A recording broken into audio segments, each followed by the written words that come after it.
Hannity, this past weekend was the deadline that ISIS set for Christians that are living in Mosul to convert to Islam, pay a tax, or leave the city, and if they did not comply, well, they were told they would be executed. My next guest is an Iraqi Christian who has been helping those who, in fact, have fled Mosul. Joining me now from Iraq is Christina. Patto is with us. Christina, thank you for being with us. I'm very sorry about what you're going through. Thank you so much for having me. Tell us, so you were told by ISIS militants, all Christians were told, leave the city by Saturday, pay a tax, or convert, or you will be killed. Convert to Islam. Yeah, that's true. Yeah. And how was that message delivered?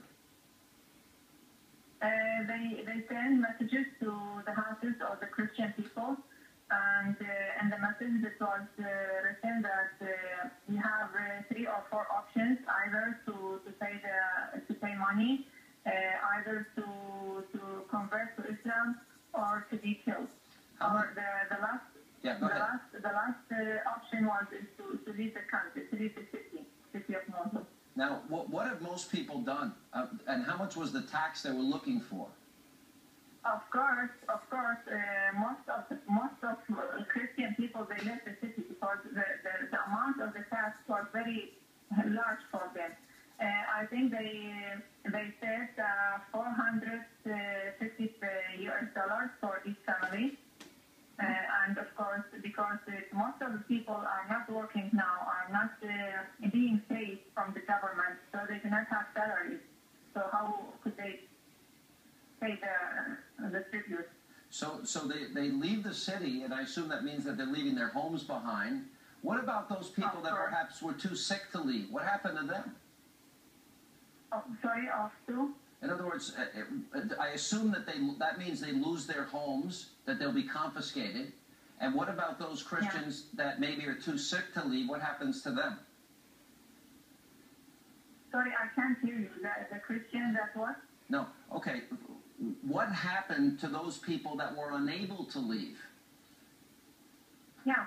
I think most of them, 99%, they left. But as we heard that some handicapped people in the hospitals, they could not leave the city, so they were forced to convert to Islam. Right. So in other words, that they have to either convert or they will be killed. They'll become martyrs. Yeah. Are you getting a lot of international help? Till now, because I'm working as in a humanitarian organization, we got many help from our sister organization in the United States, it's Assyrian Society in America. We got the help from the Assyrian Society in Australia. We got another help from our friends in Sweden, which is Assyrian Without Borders. And we are accepting more help to those IDPs. All right, Christina, you're in our thoughts and prayers. Very sorry about what you're going through. We appreciate you being here.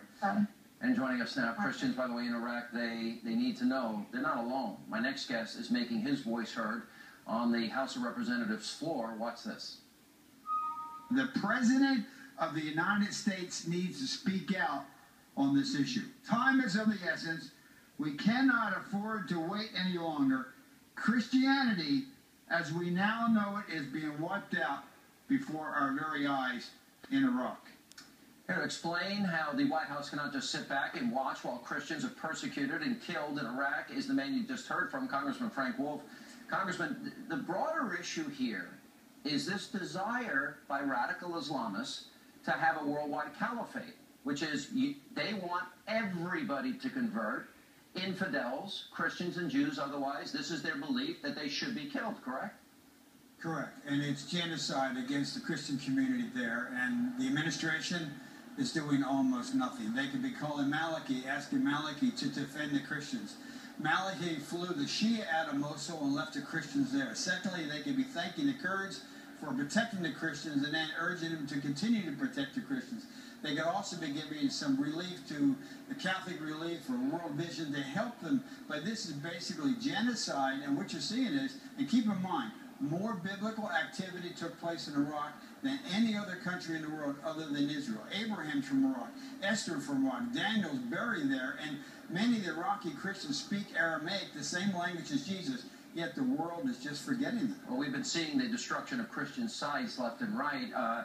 So let me see if I have this straight, Congressman. So we just last week gave $47 million supposedly for humanitarian relief for the Palestinians who elected Hamas to be a part of their government, a terror group, and we have not done anything to help the people in Mosul that are being told convert or die.